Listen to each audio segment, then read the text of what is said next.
For most of my professional career, I've been a coach, and I was very fortunate to have a very wise father. And when I was competing, he would say, always respect the officials because they don't change their minds. So you're better off getting on with them than getting them offside. And it was a lesson I took when I started to do my athletics. And I always made sure that I took the time to go and say thank you to those people who'd given up their weekends to come out and officiate my sport of athletics. I didn't realise just how important developing relationships was until we went to Atlanta for the 1996 Paralympic Games.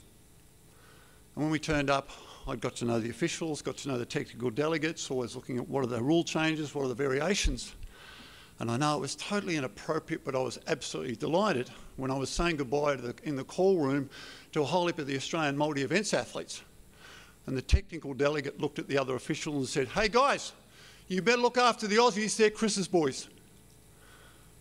Now, he shouldn't have said that, but I was so glad he did because the confidence that gave to our athletes, knowing that we had a good relationship with the officials, was extraordinary.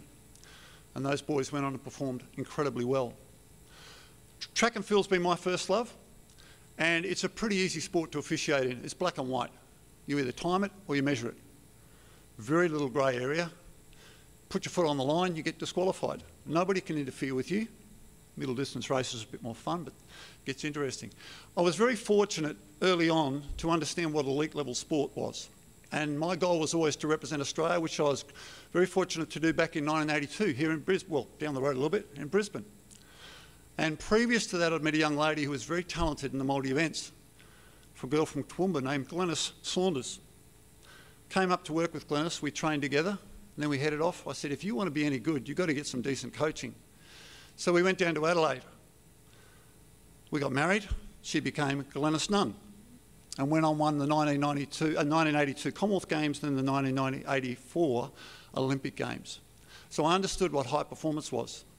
Then my journey took me into Paralympic sport, and I have spent the last 30 years being involved with Paralympic sport and working with all kinds of officials at beginner level through to senior level.